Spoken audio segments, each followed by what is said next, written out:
JPSC और JSSC परीक्षा में कथित धांधली की सीबीआई जांच कराने की मांग कर रहे हैं छात्र।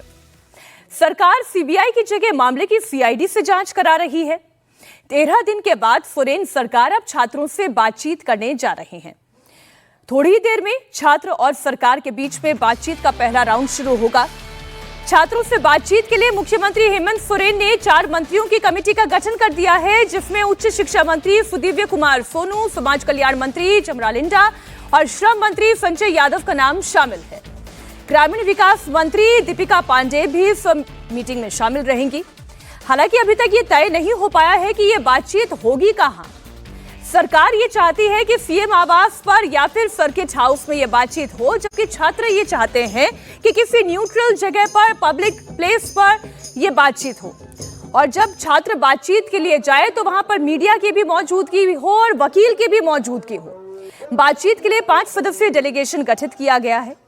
माना यह जा रहा है कि लोकेशन फाइनल होते ही जल्द बातचीत की शुरुआत भी हो जाएगी। जो जेपीएससी की अनियमितताएं निकल के आई हैं बाहर, वो पहली बात में मैंने भी कहा है इस बात को कि काफी शर्मसार करने वाली चीज है। मगर माननीय मुख्यमंत्री हेमंत सोरेन जी और हमारी गठबंधन की सरकार पूरा हिम्मत करके अपने ही शासन में अपने संस्थाओं के ऊपर पूरे निष्पक्षता से जांच करा रही। लगातार जो जांच का केस बिल्डअप हो रहा है, आप लोगों ने देखा है अभी तक 19 लोगों की गिरफ्तारी हुई है और आगे भी बहुत ऐसे प्रमुख लोग होंगे जो घेराव में आएंगे। इस पूरे जांच की प्रक्रिया में हम लोगों का विश्वास और जनता का भी विश्वास इसलिए मजबूत हो रहा है। कल माननीय मुख्यमंत्री जी ने यह भी कहा है कि अगर जांच की अगर ये जो आग है वो हमारे घर तक भी आती है तो अधिकारियों को हमारे घर तक जांचने में भी मुकरना नहीं चाहिए। इससे ज्यादा पारदर्शिता मुझे नहीं लगता है और कभी किसी राज्य ने या किसी सरकार ने हिम्मत दिखाया होगा। झारखंड के नेता प्रतिपक्ष बाबूलाल मरांडी ने हेमंत सोरेन सरकार के खिलाफ अटैक किया। बाबूलाल मरांडी ने कहा कि जांच में करप्ट अधिकारी को लगाया गया।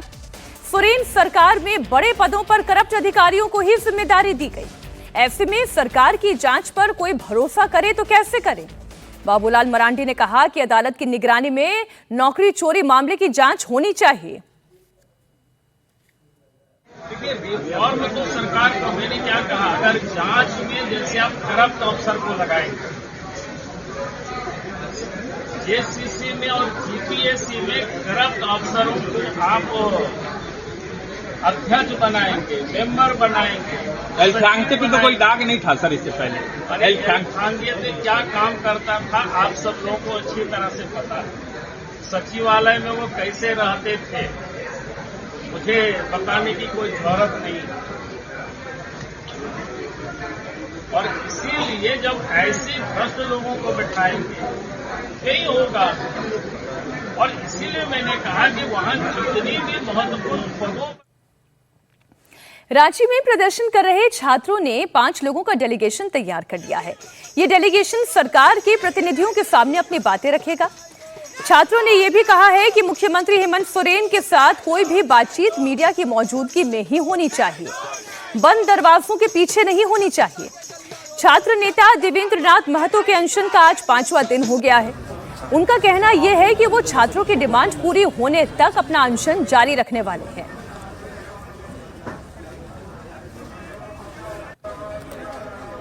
रांची में छात्र जो लगातार प्रदर्शन कर रहे हैं, आज सरकार के साथ एक वार्ता हो सकती है।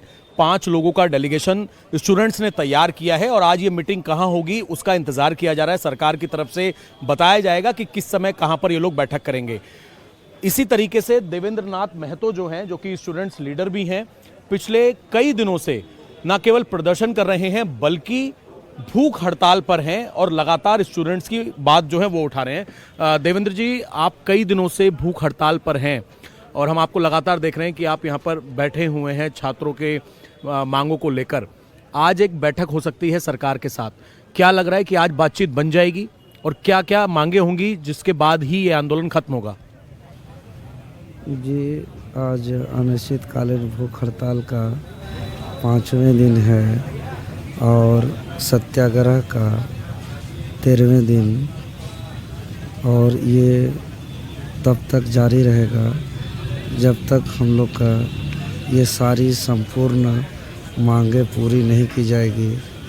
अगर ये मांगे पूरी की जाती है तो देश के लिए बहुत बड़ा उदाहरण प्रस्तुत होगा और एक नए तरह का सिस्टम में बदलाव आएगा और एक ऐसा सिस्टम तैयार होगा जहाँ पे धांधली की संभावना ख़त्म होगी